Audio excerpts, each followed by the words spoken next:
Portugal, there's a YouTube show full of fun facts you need to know. Carl rings the bell and the members show to the GMP morning show. Olá Bom Dia ALEGRIA, Munson here with the Good Morning Portugal show. Live stream and podcast. How are you today? ¿Cómo están? Do let me know in the chat if you will. Let's get started, shall we, with the Bom Dia Daily, which, in case you didn't know, is a 20-minute or thereabouts smattering of news, weather, language, culture, and well-being here in Portugal. So let's take a look at our news pick this morning. And incidentally, after yesterday's challenges, I am hardwired this morning. Who doesn't like to be hardwired first thing in the morning? And let's take a look at this very useful information published by the Portugal News yesterday evening. Thank you for the heads up on this, Anna Todd. There will be 13 national public holidays in Portugal in 2025. Yes, this year. And let's detail them, shall we, and see how they fall, because it's a little bit of like a bingo game to see if the population here gets long weekends and how much bridging leave they have to book to make the best of the public holidays here. Good morning to you, T-Duck. Great to see you. Bom Dia ALEGRIA. Gumpers, you say. Okay, so back to the Portugal News then.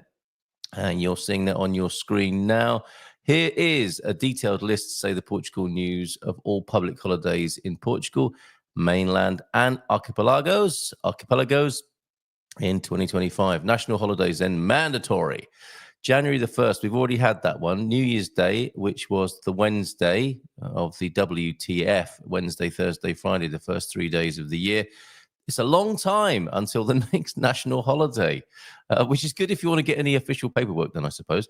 April the 18th is Good Friday, and it is the first long weekend of the year. April 20th is Easter Sunday, so that is your long weekend there. And perhaps people will book the Monday off as well, just a heads up on that, to make that a long weekend. April the 25th, then only a few days after, Freedom Day, or the Carnation Revolution Memorial Day, if you like, celebration, will be another opportunity for you to enjoy a long weekend. If you don't already do that, 1st of May is Labor Day, which will fall on a Thursday. June the 10th, then, it's easy to think, is it not, that there is a public holiday in every month? We're finding out that is not the case. There are none. There may be local holidays, bear that in mind, in February and March, but it goes from January, the one we've just enjoyed, to April, then 2 in April, 3 in April, although the Easter Sunday, of course, won't cause you too much of a problem. April 25th, May 1st, Labor Day, and that will be on a Thursday. June the 10th, which is Portugal Camões and Portuguese Communities Day, will be a public holiday. June the 19th, Corpus Christi, and then nothing in July. Onward to August the 15th, and the day of the Assumption of Our Lady will be celebrated on August the 15th. October the 5th, Republic Day will fall on a Sunday, and November the 1st, All Saints Day, falls on a Saturday. Is everybody keeping up? Good morning to you, Peter, Bom Dia ALEGRIA, and João Ernesto. Amazing job yesterday, John. Thank you for joining us and elaborating on your situation. Fingers crossed for you for your upcoming appointment. A Bom Dia ALEGRIA Portugal from you as well, and JMC, who we're seeing a lot more of, the mysterious 3-letter abbreviation, JMC. Do I know you in a different capacity, JMC? Or do you wish to just be referred to as JMC enigmatically, mysteriously? Do I think at some point, and to increase my views drastically, you should show how you can find all the police stops in Portugal each month? They have been published on the Portugal Club pages, so I'll do a link to that. Thank you very much. Do you think I should go to them, Peter? Is that what you're saying there? I can do a link for you. And you sent me this, didn't you, Pete? So I'm very grateful to you for this. The Portuguese police publish speed camera dates and locations. I will put the link to that into the chat. Now, when is All Ducks Day? Have you been petitioning for that to become a public holiday here in Portugal, T-Duck? Anyway, there's the police speed camera published list, so you can see it for yourself there if you're a Portugal Club member. Thanks very much, Peter, for that. Back to these national holidays then, and I will put all of these up in the Portugal Club calendar as well, so you know when they're coming, and you can click on a box to give you a reminder as well, so that you don't head towards a public office. Not that kind of public office, not becoming an MP, but you don't head to a public building, organisation, institution, paperwork in hand, only to find that it will be shut on, for example, November the 1st. Oh, that's a Saturday anyway. All the way then through to December the 1st, a whole month, and we'll have independence. Yes, the restauradores, which I thought were restaurateurs, much to my embarrassment a few years back. But December the 1st, the Independence Restoration Day, and will take place on a Monday this year, December the 8th, just another week from Independence Restoration Day, and it's the Immaculate Conception celebrated on a Monday too, and December the 25th. Oh yeah, Christmas Day. Yes, and a happy birthday to some people in our community as well. March the 4th, optional holiday. And don't forget, as I said before, March the 4th is Carnival Tuesday, not considered an official holiday and is therefore optional. Yes, remember as well, you have local holidays, district holidays possibly, town holidays, and even village celebrations, which might bring things to a standstill. So you'll have to ask locals about those. But those, my friends, are the national holidays. Thank you very much to the Portugal News for that excellent compendium of dates there. Also known as João, a little clue there to JMC. Thank you for being here this morning for the Bom Dia Daily, the first part of the Good Morning Portugal show these days, which starts at 8 o'clock. Good morning to you. If you're only just joining us on the replay, trying to connect live and finding that we broadcast this an hour ago. Good to see you. Thank you for being here. How are you enjoying this new start time? I know for some of you who like to get out on your tractors, for example, Peter, this is probably more convenient starting at 8. It gives us an extra hour, doesn't it? It does me. Bom Dia Alegria from PT Country Bear Marcus as well. Nice to see you. That is good. Just think on YouTube, it may get your views up. Who doesn't like to get their views up first thing in the morning? Okay, so are you suggesting, Pete, I read that to camera? That's not a bad idea, that, Peter. Me and the Portuguese last night, we went through our favorite YouTubers. Spain Speaks was discussed. Dave in Portugal, Vitor Costa, and Louise. Not to give too much away, but I'll make that a segment from last night's Munson and the Portuguese show as well. And thanks to Chris Rattenbury, who joined us as well last night to tell us why he's getting out of the UK. And we helped him out on the Portugal Club Social last night. Join us for that at 8:30 every Tuesday evening. Good morning, João, from Pete, from all of us, in fact. Apologies, but a Portuguese keyboard would be awful for my work, hence the misspelling there, not including the squiggly bit, as you see right there. More Portuguese language and culture to follow after we've had a little look at the weather. Let's go there and do that now. Much milder, I've got to say. Temperature is 15 currently. Well, that's what my computer's telling me. And as dawn was breaking, there was a pink hue, not that pink hue in Visu, hue of Visu. No, like a really strange pink color, which seems to have gone now. Or it might just be the color balance, having stared into artificial light before the sun actually rose this morning. Right, let's take a look at that weather then. Spartan Effects weather. Let's bring that onto the screen now and take a look and see what the weather's like in your part of the country. Any requests then for those other districts apart from the principal districts, which I shall do first? And let me add. This is where we ran into trouble yesterday trying to add this to the screen. You're not going to play up for me. I've hardwired you. How dare you? Let's shut off a few windows. Oh, there we go. We're fine. I'm a bit jittery about this. Good morning, Portugal. Weather across Portugal and the islands. Foreign exchange, as it should be. Spartan Effects, you can open up a free account with them by clicking on. Actually, if you go to the weather page and click on that, you can go through to Spartan, open up a free account. Lisbon, 16 degrees currently with broken clouds at the moment in the capital. A high of 17 and a low of 14 with rain today. A similar picture, although a little bit colder, cooler in Porto. It's raining currently, moderate rain at 14 degrees. That's the high today in Porto, 13 the low. That's pretty much the picture for the rest of the week as it stands at the moment, with sun to return on Monday of next week. And as I've been keeping a note of this with respect to the 300 days of sunshine, so far, in my recording of this, we have 4 days of sunshine and 3 of not sunshine. Sounds like I'm trying not to get censored on YouTube, doesn't it? Not sunshine. Coimbra then, 13 degrees currently, overcast and cloudy there. 16 the high today. A rainy day forecast, 11 the low.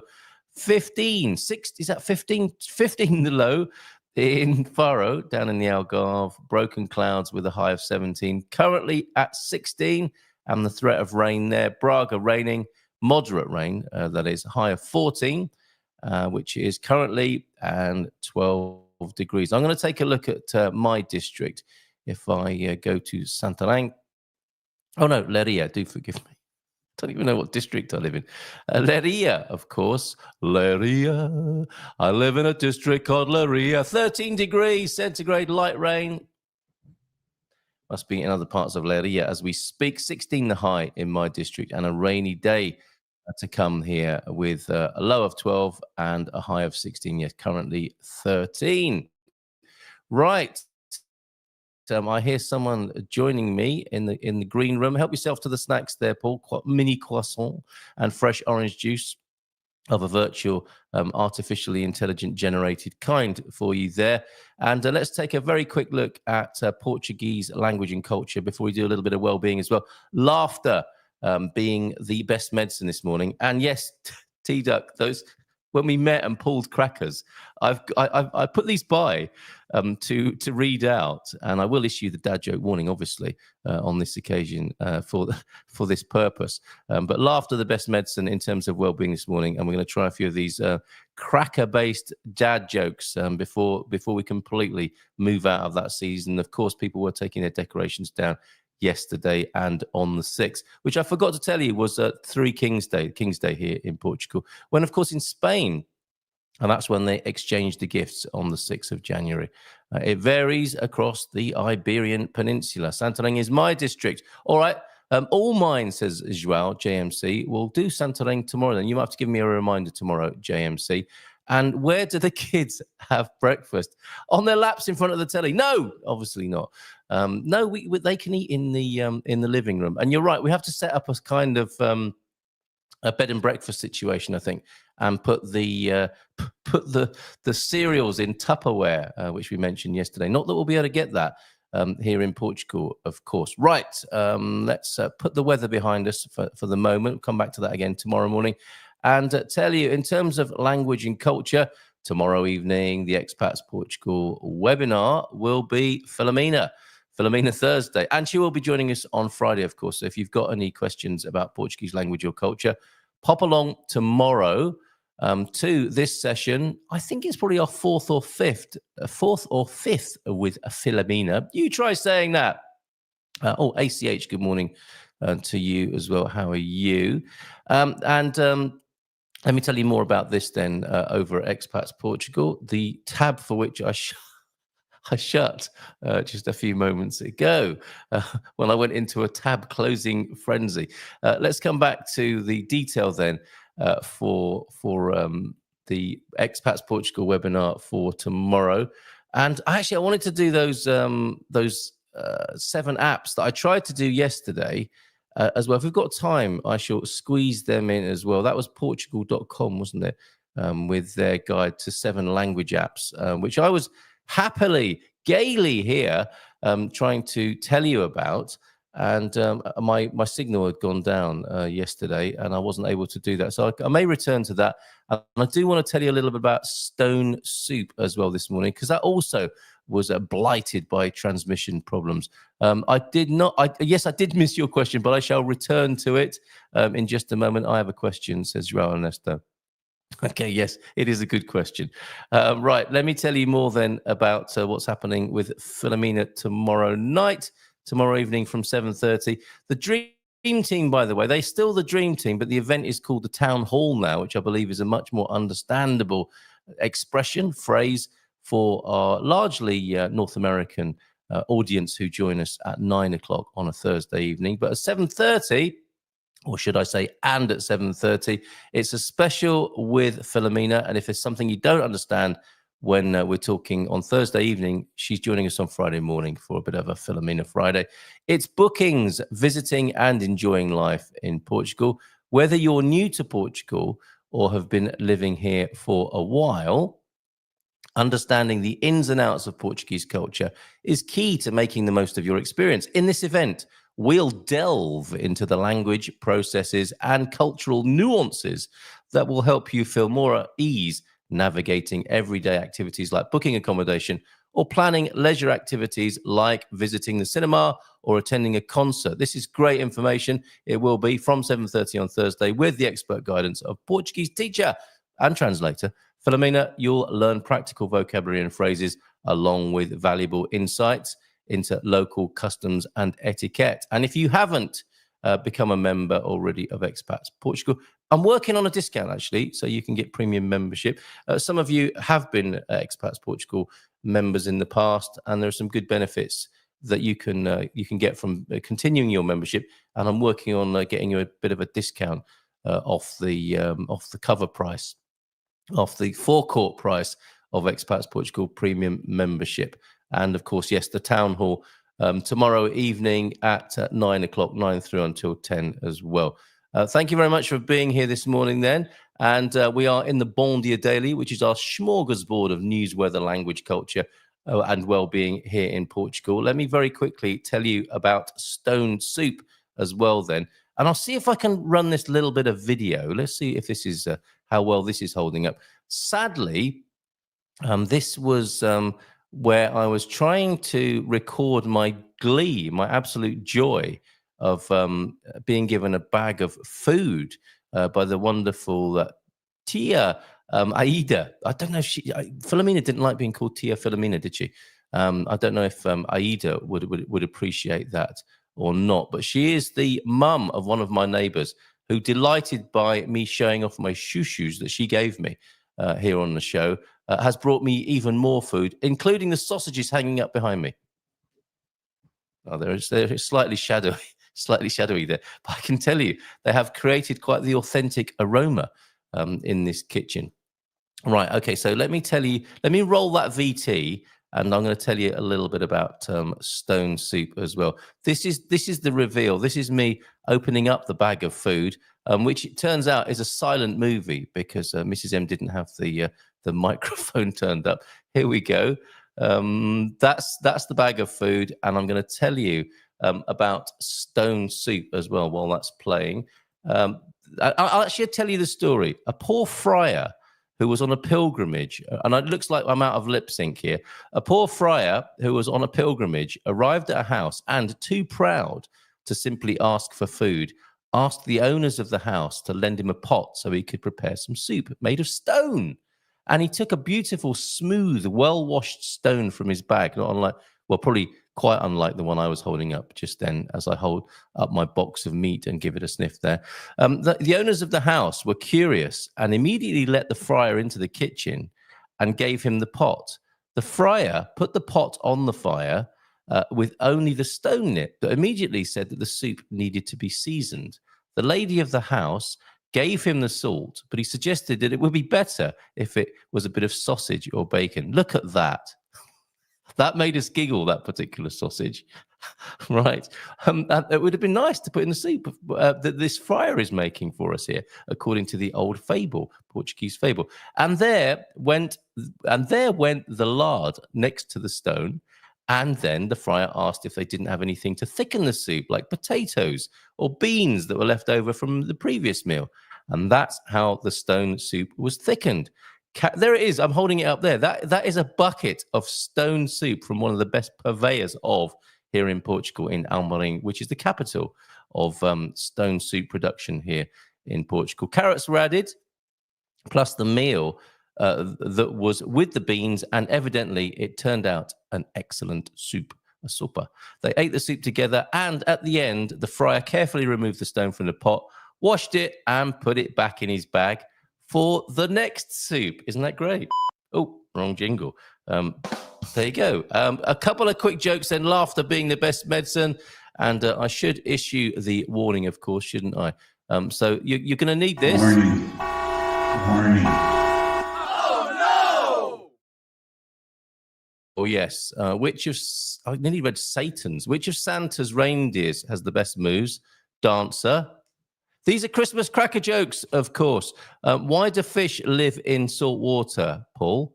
Because pepper makes them sneeze. What? They really are cracker jokes, aren't they? If not crackers in their own right. What's black when clean and white when dirty? That sounds like a proper 70s joke, doesn't it? A blackboard, of course. You know why you never see elephants hiding up in trees? Do you, Paul? No, you don't, do you? Because they're really good at it. Penultimate joke. Not long to go now, folks. Where do you find reindeer? It depends on where you left them. And finally, what are the two things you cannot have for breakfast? We were talking about breakfast in the chat. What are the two things you cannot have for breakfast? Talking of breakfast this morning, lunch and dinner. There you go. Let's give him a nice round of applause and bring him onto the screen. They say laughter's the best medicine. I guess you need good jokes for that. Paul, good morning. Good morning. I'm here all week. Yeah, good. So, yeah, try the veal. How are you? How was your Christmas? Extremely good. I had some time up in the Alentejo and back, and cracked straight on with the development of the old albergueria in Pedrogal Grande. So that's very nice. Work has started on the 16th century old monks' hostel and hospital. So it's really. Okay, yeah. so we've got Casa Adelina, haven't we? We've got a little video to show of that, and some other news from the area. You're giving us a bit of a scoop this morning, are you not? Yeah, we did a short video just with some current projects, and yeah, Casa Adelina is on that. Work is continuing there on the floor and the wood and everything, so that's cracking on. But yeah, we also marked, just out of interest, where the current and sold projects lie. And it creates quite an interesting sort of front against invasion from the east, I think. Which we need to be ever watchful of. Well, indeed. Yeah, indeed. Unless Putin sneaks up through Figueira da Foz. Yeah. Yes. Well, that balcony at Casa Adelina is quite useful for that as well. Do we take it in turns? We sit on the balcony with a gin and tonic watching the horizon. Yeah, actually, I've got 10 minutes. I've got to relieve the night shift. Yeah. Go and make sure he's not sleeping up there. Indeed, Before we say more about that, then, and you've sent me a wonderful map, and I think we should bring it into 3 dimensions. You know, with figures on it and one of those long sticks. And like, what was that game? Is it Risk, wasn't it? Risk. That's right. Yeah, that's right. Yeah. Rural properties Risk. Yeah. Why not? People would watch that on YouTube, I'm sure. The albergueria. What does that mean? And can you tell us a little bit about that building and its history? Yeah, it's a hostel, and on the front, above the front door, there's some stone artifacts embedded in the wall, and they relate back to a church that was nearby but was demolished in the first decade of the 1600s. Because the new church they built in its place just up the road, I think says 1611 or 1614 on it. But the hostel it was monk run and relates to the earlier church. And it's quite interesting, stripping the inside of its sort of 1800s layout, which is partition walls basically. That's all gone, and it's revealed the original shape of what lay there a couple of centuries before. So it's quite interesting. We had the Ricardo, the stone guy, yesterday. He does all our stonework and repointing, and he's pretty good on reading buildings, as he should be, and saying, well, that bit looks original and that bit was added on, and you can see the joint there. So it's quite a sort of 3D jigsaw puzzle over the years. It's fascinating.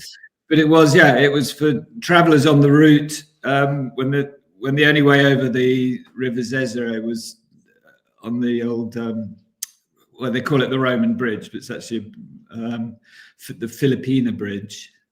It was the only way across. before they built the dam with the road on top of it in 53. I think that was finished. So what's Filipino a reference to? The Queen at the time. Ah, okay, all right, Yeah. and not to be confused with the Filipino Bridge. No, indeed. Later. Which is fair. Yeah. Anyway, so yeah, as you travel up the north side, having crossed the bridge, you'd be extremely happy to have a glass of wine and an overnight stay in the hostel. And if you had sore feet or were ill, the monks would look after you. So it was a hostel and a hospital. Incredible. What an amazing history. Yeah, it is. Yeah. So it's interesting to try and see which is the oldest part. And was this the dormitory? We'll never know, sadly. But when stripping it back and taking old lime plaster off the wall, you can then see, oh, there was a doorway there. And it is very interesting. So, and wonderful to have a stonemason who can, as you put it, read the building. Yeah, absolutely. Yeah. And they're very interesting people, stonemasons. And quite terrifying. They're so strong, aren't they? As men. Yes. They are men, aren't they? You don't mess about. I remember working on a building site. And we had this German stonemason called Jürgi, little fella, an absolute powerhouse. And I think 2 or 3 of us had borrowed his generator one morning, and he wasn't too pleased about that and came and retrieved it like on his own, just was grumpy, burst into where we were working, pulled the things out of it and lifted it up with one hand and marched off. It's like, sorry, Jürgi. But they're real characters, aren't they? These stonemasons. And I'm sure the same is true of Ricardo here in Portugal. Yeah, I find that they're gentle characters, strong and sinewy usually, because they pick up stones all day. Quiet men. My younger brother's a stonemason, and he says the art to it is to only touch a stone once. So, and if you're doing dry stone walling or something, he said if you've got an eye that you can just from a pile say, okay, that's the next one, place it and move on. If you're standing there saying, I wonder where this goes, that's a muggle approach, isn't it? Yeah, absolutely. So so work started there. The buyer, a delightful Canadian, did a final review and layout review on Monday. So he's looking forward very much to moving to Pedrógão Grande. So we had a look around the town and restaurants and this, that and the other. So he and his partner are very much looking forward to leaving their rental accommodation in Setúbal and moving here in the spring. So, and that's what happens when people work with you. What did you call it? The process where you stand in the sort of, not the ruins exactly, but you stand in the empty building and decide what you want where. That's part of the process, is it? Yes, I call it blind panic. But on the outside, you're perfectly still and calm like a stonemason. Right. Absolutely. I do actually. It's funny. I can decide on buying something pretty quickly. And it's, you know when it's right when you walk in. In fact, you don't need to walk in to a building because everything inside can be changed. Yeah. It's the location and what it looks like and how it feels. I do that, and then there's not buyer's regret, but I would spend, even on a small property, I would spend many hours just sat in it and imagining if I was a family of 4, if I was a single, if I was one retired couple, one young couple. And it's quite interesting then to work out the flow of a building and what you would put where. So it is interesting. And that, even though this the Albergaria de São Pedro was a house, it wasn't that's not what it was originally. So I was quite okay in removing most of the interior because it was an addition. It was put in 1850s onwards. So just stripping it back and looking at. Sorry to interrupt. Is that a genre, Paul, the Albergaria de São Pedro? Because we've got a hotel of that name here in San Martino de Porto. Is that a thing? Is like São Pedro the patron saint of hospitality and care of people? And that's why I'm not sure about what St. Peter was particularly what he specialized in, but it's quite nice that it's a saint. And the Albergarias, I guess, because they were church run, they were given that a moniker, some sort of religious moniker. But I don't know if there's a network like the Posadas. But yes, interesting. Certainly, they were on the key routes, the trade routes that also were the pilgrim routes. So people huddled together. Huddled together for safety, and were quite go from A to B. It's like it's like knowing where all the little chefs are in the 70s in Britain. Right, that's quite the comparison, isn't it? A different survival strategies, obviously. Yeah, absolutely. But if you know you can get food, warmth, a good meal, and have your bunions attended to, I think they were quite that. Really, yeah. You talk about Little Chef, or yeah, indeed. Right. Indeed. Okay, we'll read through this. If you want to look at his website, rural-properties.com, as is scrolling across the bottom of the screen. And does Albergaria mean hostel as well? Sorry.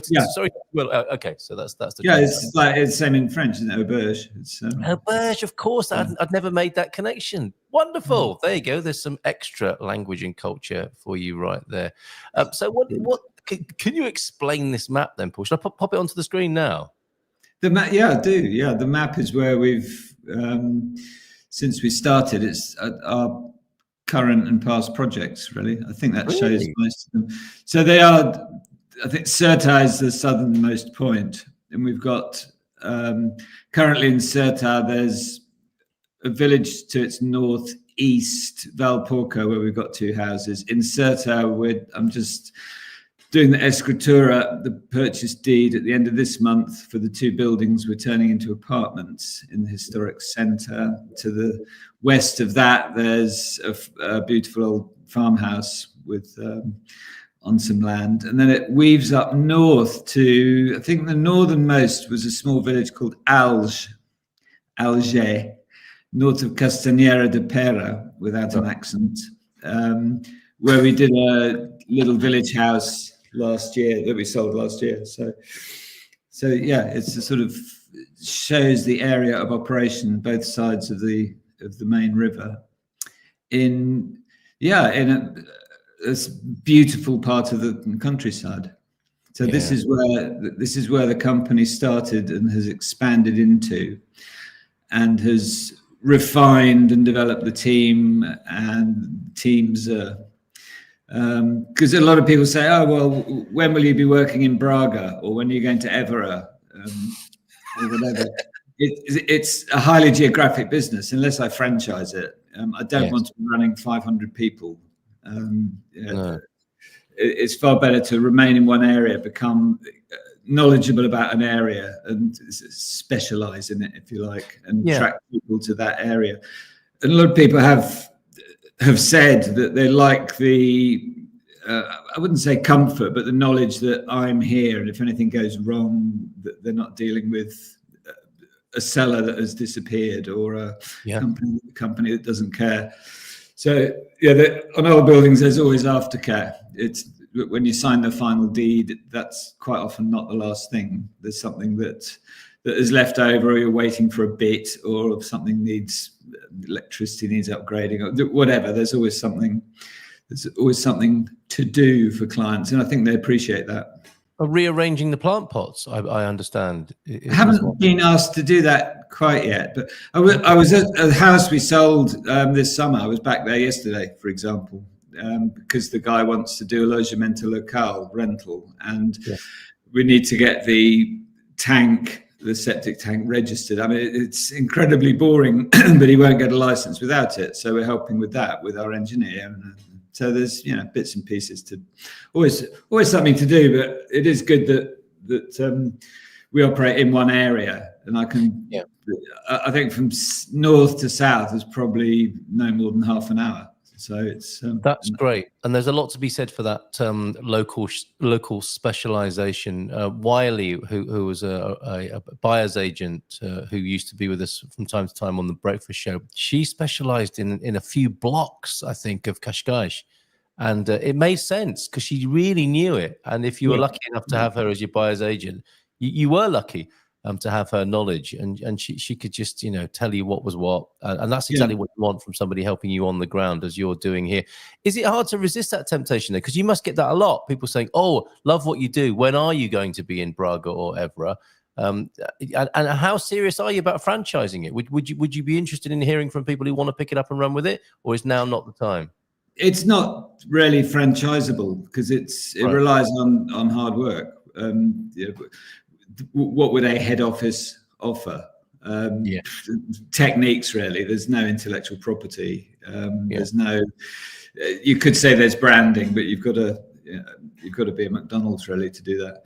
And if you think, would I buy a franchise or would I just set this up on my own? People set it up on their own, and I wish them every life. I wish there are 100 people like me in the country. It would have a marked effect on the availability of property, because we're picking away. We only buy buildings that nobody lives in, that have been left to the elements, if you like. So if there were 100 like me, we would have done, there'd be 1,000 more properties for sale. It would keep prices lower and it would bring more people into the country. So you are being thanked for that as we speak. Marcus, PT Country Bear, thanks for bringing more life to our area. We love it here and enjoy sharing our love of Central Portugal with anyone considering a move. That's nice to hear, isn't it? Tony Time, man in the Minho, he's here. Bon dia, morning greetings from a wet Minho. Which is damp, a slightly moist Minho. Sometimes you just have to create your own sunshine. Happy hump day. Cheers, Tony. You invariably bring a smile to our faces here on the Good Morning Portugal show. Yeah, talking of which, I need that banner on the screen. This is great. A lovely update, Paul. Anything else that you want to share with us? Has the new year brought a new wave of inquiries, for example? Yeah, I was going to say I've had some brilliant inquiries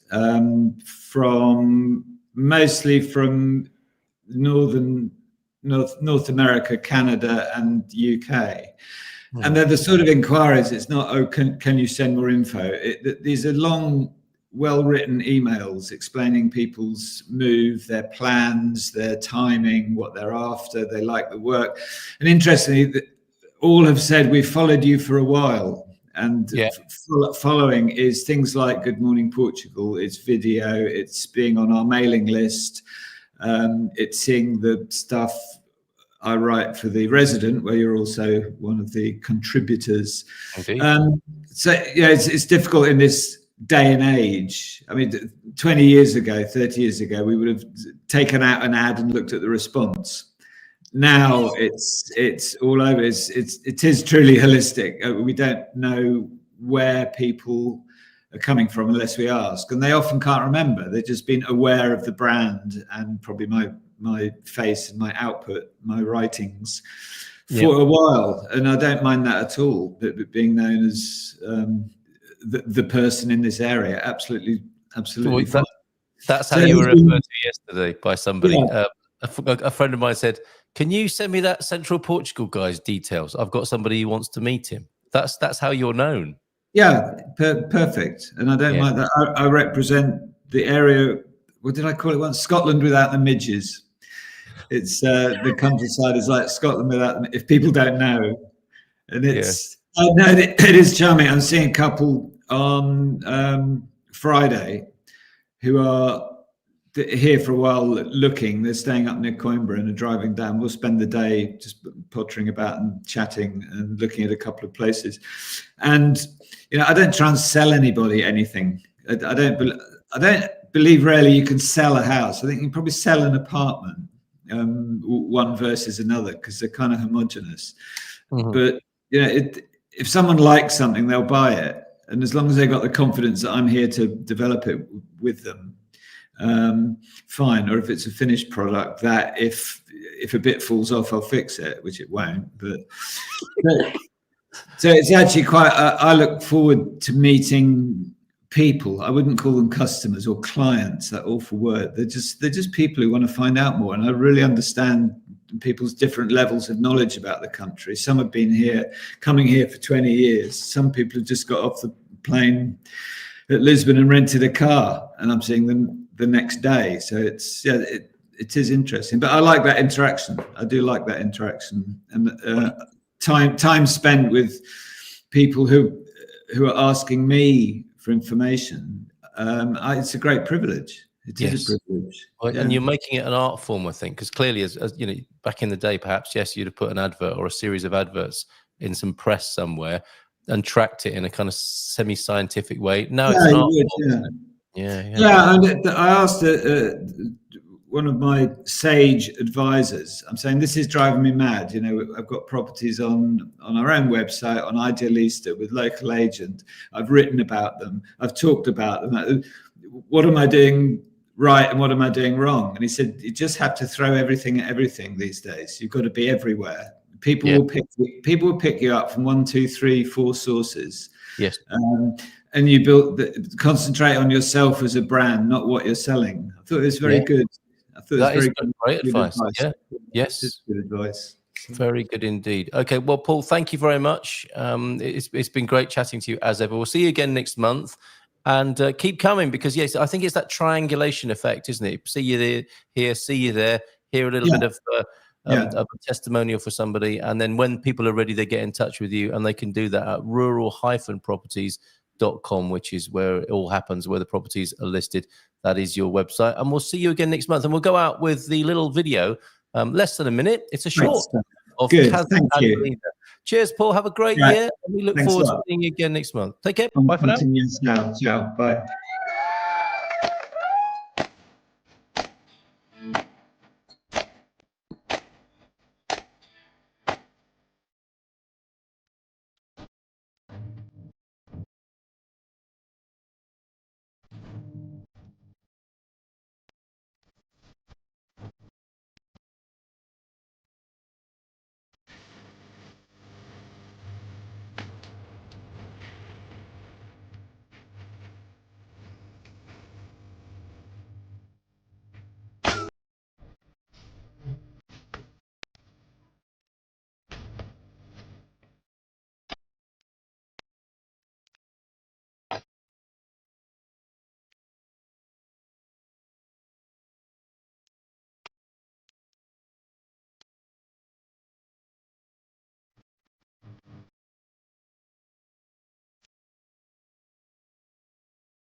Always good to see Paul there. A little smattering of properties. See more at ruralproperties.com there. Let's keep that applause going and bring her onto the screen. It's Heather Binder, everybody.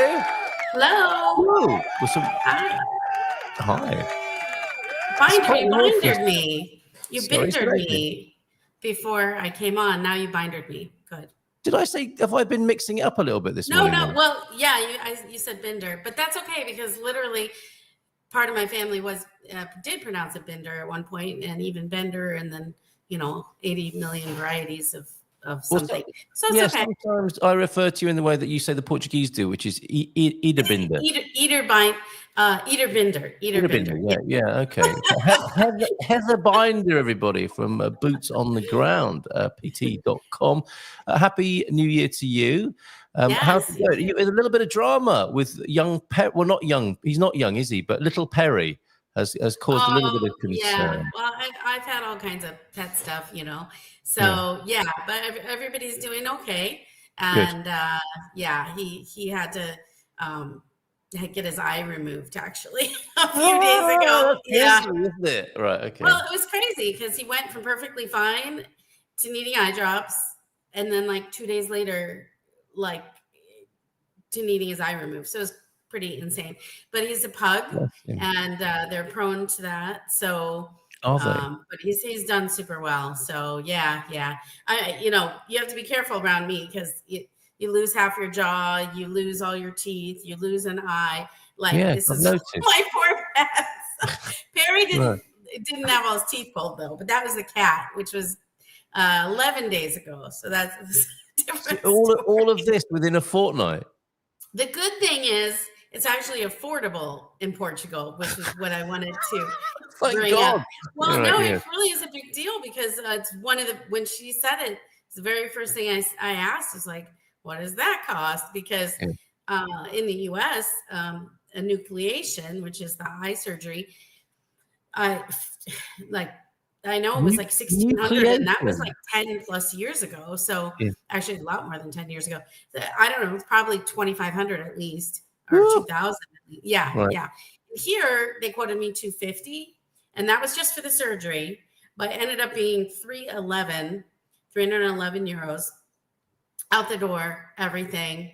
And that's crazy cheap for, for that. So the nice thing is it's much more affordable to be able to actually give your pets a higher level of care, and which is important because they're my babies, Yes, and I think that might be the angle for you this year, Heather, is high levels of care. We can do pets on one of your appearances. I think pets in Portugal is a pretty good angle for you to take a look at, as somebody with a wide range of animals and experience of an even wider range of animals. You can help people because you've brought them to the country and you know how to look after them here. And yes, they seem to have a series of adventures here, and you're very capable on that basis to advise people on what goes on with their pets and people as well, because of course you run a group, don't you? A WhatsApp group of people who have special needs, have different kinds of needs, and you seem to have specialized in that. Who knew though? It's not a WhatsApp group. I have a WhatsApp group for people that live in the Silver Coast. Yeah, a group on Facebook. But there's a Facebook group, and actually I made it more general because I just wasn't getting participation. Like I'd go on and post, but no one else is like doing much, but it's still sort of that way. So feel free to come on there. It's more of a general, Portugal group, and you're going to ask me the name of it, and I'm going to have to look it up. So yeah, well, let's give the people the name of the group so they can do that. Facebook, I think, interestingly, might be changing for the better.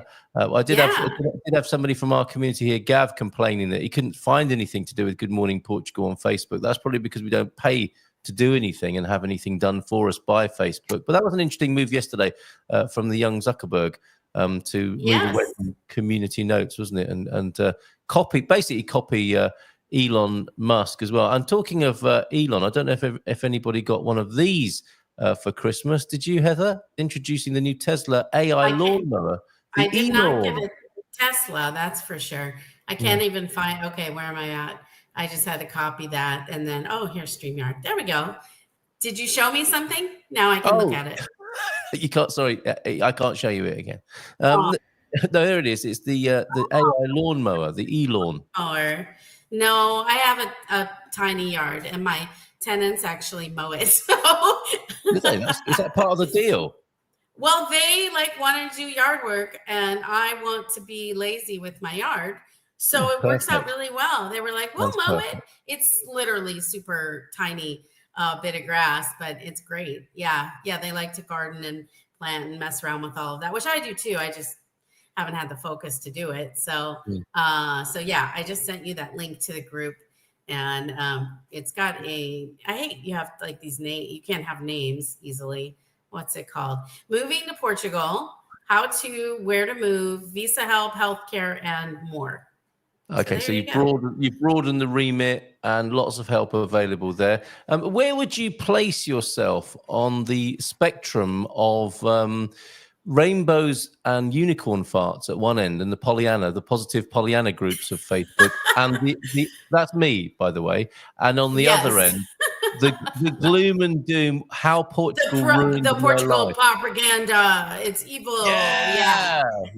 Why I would say I am right in the middle, which is par for me, because I'm like half and half, left brain, right brain, very creative, but I also am very business and logic. And so I think that makes sense, because I think I'm more realist, and I love Portugal in a lot of ways. It's irritating in some other ways. But at the end of the day, it's definitely a net positive for us. And I'm thankful every day. I was out at 2 a.m. or 10 and whatever it was last night, potting the dog out front. And it's just beautiful. And it was, I went out there in my pajamas, and I didn't have to have a hat on or coat even. And not that it wasn't chilly, but I was just out there for a couple of minutes. And, it's just beautiful. I live in the countryside, about 10 minutes outside of town. And I I feel very comfortable Mm. and content with that aspect of Portugal Yes. for us, for sure. Yeah, and it sounds like you're having a moment, and I do love to get photographs or descriptions in the way that you just gave it there when you are stood in your new home. I mean that not just the building, this country that's given you a home and a welcome, and you just come into the moment, don't you? And say, this is what it's all about. That's why we came here. Love those moments. Yeah, I try every time I look at the valley. We have a view of the valley, and we've been here.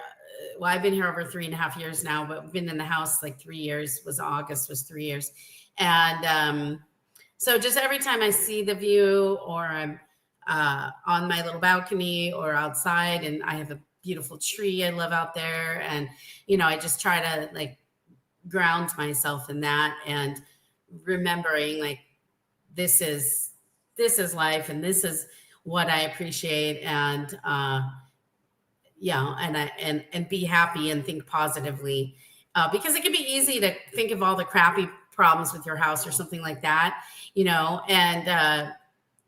I try to reframe that a lot, because overall I'm very comfortable and happy. Granted, I have some things to deal with, but every house does. That's normal. And it's perspective, isn't it? Wouldn't you say the unicorns Well, at and least, parts yeah, is at least perspective? definitely, and at least you don't have to mow your own lawn as you've described to us there. Currently, yeah. Very good.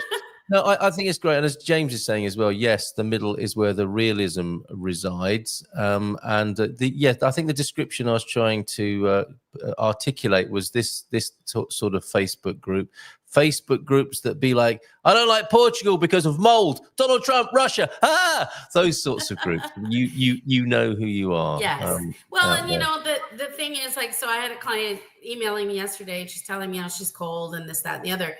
And, I do talk to people and tell them that there are ways to be comfortable, and, you just need to do things right if you can for yourself, and, pick and choose. And so, I brought my elderly parents, and it was important for me to bring them and keep them comfortable. So I did a remodel on the house and was able to put in the mini split units, so we have heating and cooling. And I think that was huge. That was huge for comfort. Okay, let me dwell on that for a moment. This is advertised as Pets in Portugal, and we do have Heather with us a couple of times a month, and we'll make one of those a pet special each month. So any questions about pets that you've got, if you're watching this later, send them to me, or join us when Heather is next with us. What is today? It's the second Wednesday. We'll make that Pets in Portugal as a bit of a anchor and angle for what Heather's sharing with us. If you've got any such questions this morning, do let us have them. But yes, we'll do that in an ongoing manner.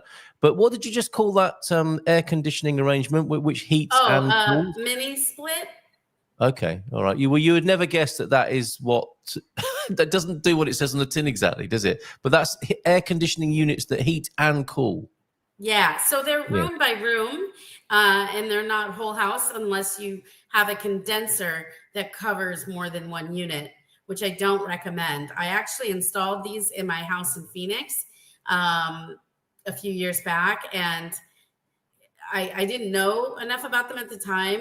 And so I did one condenser, and the condenser feeds all the units. But the problem with that is they kind of all have to be on at the same time, and they all have to be heating or cooling. Whereas if you have a mini split and with the individual condensers, I can be in one room with the heat on, and someone else can be in another room with the air conditioning on, and it's no issue. Oh, okay. Right. How do you initiate that process? Where do these come from? Well, they come from the magical air conditioning people. So yeah, I have appliance people that work with a contractor guy that's really good, that does heating and cooling. And so I call them up and say, hey, I've got somebody that needs mini split unit, and get them hooked up. And so, yeah, I would say anyone should be able to find those locally, find those folks And you can buy the units like at Leroy and stuff like that, but you probably get better quality if you go through a contractor, basically. Okay, who'll do the installation as well as find the kit for you. Okay, that's really good to know about. That's something that some people have never heard of in their lives, and it is a great solution. I've heard other people speak of this. A very good solution for the differences in temperature. You're not in Phoenix, are you, or Texas, where you're basically dealing with trying to cool down all the time. Well, yeah, even then, I wish I had the separate units because Phoenix, is hot. And so same sort of concept. So I think it really is better than central air conditioning and heating, because my dining room is like freezing right now, but that's fine. Mm-hmm. I'm not in my dining room. My second bedroom is cold, but that's okay. My bird is still asleep in my bedroom and the heat is still on. Yes. The heat is on in here in the living room. So the kitchen and the dining room are cold right now, but that's fine. I'm not using them right now. There you go. An African ecosystem in one room, and then more of a more natural Portuguese winter in another. The downside of that is you have lots of ugly units outside your house other than one. We have one unit that runs 12 split systems, so there's an alternative as well. Heating and cooling requires a central system, doesn't it? I have that at home in Boston. It does not require a central system, and that's what's cool about it. So these are mini split units, and so there is no central. They can, once again, if you have one condenser. And the person that said that, you have more ugly things outside, that's true. And when I first installed them, I would hyper focus on that. But then you get used to it and you forget that, and you drive up to your house and it's just pretty, or you're in your nice living room and it's on the wall, and it's just a thing. So I think it's just something you get accustomed to. And at the end of the day, I'd rather have that than be uncomfortable. And the other thing people would say about it is just it's expensive because electricity is not cheap. But coming from Arizona, my bills are the same or similar to what I had there. They are. I mean, I have a different house and it's bigger, but I share that with the tenant too. So yeah, honestly, I'm saving money over what I pay for a much tinier house in Arizona. Right, very good to know. Antonio F is here, as is Squire of the Shires. I think it's pretty chilly in the UK. Olá, Antonio, tudo bem? Céu climático aqui. Yes, Arctic conditions in the UK. You're going to send us a picture on 913-590-303 of that snow. Antonio F asking you, Pete, if you've got any snow yet over there. And a couple of other comments coming in. I mentioned North America, which you just wouldn't think would be at all controversial. Canada is North America and US and Mexico. Why are you laughing? That is the best quote ever. Right. Because you literally cannot say anything anymore to anyone and it be not controversial. Yeah, okay, fair enough. Here's my phone, and then people are arguing. How dare you? How dare Android you? and iPhone, and something. Trust me. Yeah, okay. you know, it's right. true. If not, go back and look at my Facebook history, and you can see it. But we've already got a community note on this. Look, we're way ahead of you, Mark. As a matter of fact, the US North America begins in Canada. Oh, the US North America. So there are different kinds here. And ends in Panama, making it a continent. And I heard Donald talking about the Panama Canal. I think we gave it to Panama, not China. I think this morning was he talking about the Panama? Anyway, let's not go there. Perhaps. I would like to say one other thing because we brought up pets, and I will talk about adoption as well and the different rescues. So I support those. My cat came from Ready Leonardo. Which is an awesome cat rescue and dog. And so anyways, I just want to say adopt, don't shop. There's a lot of animals that need homes throughout the world, in any country you're in, certainly in Portugal. Right. Yeah, certainly in Portugal. Absolutely. And I was looking at my cat this morning, and I'm putting that into a hashtag, and it doesn't really work when there's an apostrophe in it, but adopt, do not shop. is what's going into the chat right now. And it's a great idea. And I realized, I remembered this morning as I was opening the front door for the cat to go out, who just looked at me and just like, who are you opening the door for? I don't want to go out, having circled the door a few minutes before that. Anyway, and I thought she just turned up one day, as did the dog. And our lady pets, Peggy Pooper, the old little woolly Jack Russell, she just turned up in the garden one day, and Jenny the cat, she turned up one day and made herself at home. So definitely here in Portugal, you can adopt. You can just let them come in. You don't need to shop necessarily. This question also came up. Oh, it's 9 o'clock. I have a question. With the kitchen now doing double duty as your new studio, there's no cooking anymore. It's just a studio. What has happened to the former studio room? That's Mrs. M's very special TV studio now. I'm allowed in there as producer of the moment. Nice. So I'm allowed in there on special occasions, and here I am freezing to death in the kitchen doing my Good Morning Portugal show. Has it become the cat's room? No, Mrs. M's, or is it a new bedroom for Digby? No, it is the Moment studio next door there. And see Mrs. M tonight. She is taking people's details for an astrology reading. Not only do we have a new show, The Moment, on New Reality TV, we also have Mrs. M of an evening. I'll come back to you, Norman, as well. What would you like to know? The live astrology reading show. Get your details to Mrs. M if you know her, and she'll be doing that for you this evening. So a couple more minutes, cool. If you'll permit, Heather. These 20-minute slots, we're struggling to fit into them, but we'll only be here for a couple of minutes more, and then we'll go off and have a cup of coffee. I think. Anything else you wanted to share with us specifically? Good to know that Perry is making a good recovery after the eye surgery. Yeah, he's doing well. The cat is doing well, and yeah, so those issues and the other issue with the crystals and the bladder, like we're working on all those. That's a different dog. So yeah, no, all is okay. So yeah, and that should be interesting. Like I might be in the US when I'm supposed to be on next, so we'll see. That might be interesting. So what? So yeah. you might join us live from North America? Maybe. It depends on. I have to look at the calendar, so we can figure that out. But I should have some interesting things to say because I haven't been back in 3.5 years, so it will be weird. Yes. I think. Yes. Okay. We'd love to hear from you about that. Oh, yeah. Let's just throw this in as well, shall we? I thought Canada was America's hat. Yes, that's all. I thought Canada is like the third or the 52nd whatever country. Yeah, is it not part of America, Heather? I heard something about maybe in Greenland, and I don't know. Wasn't paying a ton of attention. Fantastic. Okay, thick snow on the Estrella as usual, and perfect weather next week. Very cold but sunny, which means we get the heating for free. Oh yes, very nice, and very very bright conditions as well when that happens. Isn't Trump going to invade Canada, Panama, Greenland, and Mexico, just like the war? Don't know. Stay tuned. We do Portuguese news rather than that sort of thing.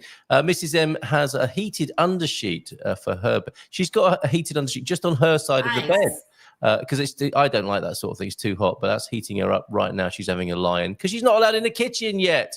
That's the point. Paul said in North America, I think it might have been me who said that.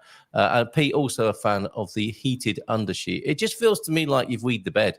The sixth king of Portugal, Dinis, died 700 years ago. For those of you who remember that, 7th of January, 1325, he was one of our best kings.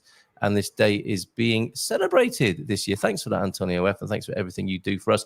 And we'll come back to the 7 apps tomorrow. We'll do that tomorrow as part of our language and culture. Bon Dia Daily tomorrow. Fantastic. Oh, more Canadian analysis. And we can do this because Canadians have a great sense of humor. They know what we're laughing about. Almost everyone in Canada already lives on the US border, says T-Duck, quite controversially. And even more controversially, Trump sold Texas to Mexico. Has that happened in the last 30 minutes? The news agenda goes really quickly, doesn't it, these days? I'll let you know. All right, thanks. When you're over there, you'll be our on-the-spot reporter. Heather, have a great year. Thank you for joining us. Have a few giggles this morning. Take care, everybody, and bye for now. Norm, I'll get in touch with you, and we'll do more to support you here in Portugal. Take care, everybody. Bye for now. Sounds good. We'll see you tomorrow morning. Bye for now. Ciao, ciao. Bye. Oh, Ciao, no, ciao. we don't want crickets. We want applause. There you go. Yes, nearly used to the new jingle. Featured guests will come and they will blow your mind. The audience will do so in kind. A little vanity mixed with some insanity on the morning show with GMP.